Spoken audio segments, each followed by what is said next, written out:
Good day everyone, I'm Jessa Mae Cagas, a BTL Ed second year student, major in Industrial Arts. So for today's video, I will be showing to you the 3 basic skills in playing volleyball.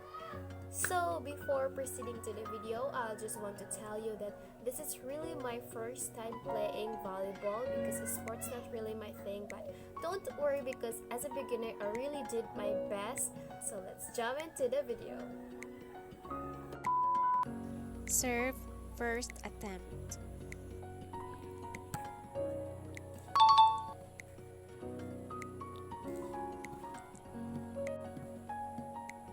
Second attempt.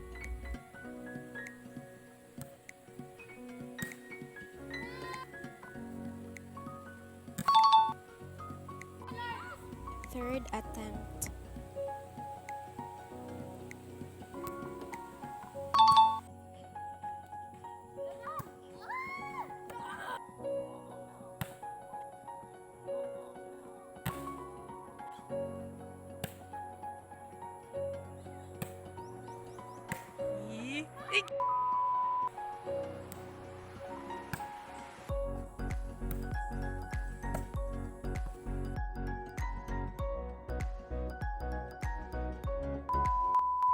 So that's all for today. Thank you for watching. God bless everyone and keep safe always.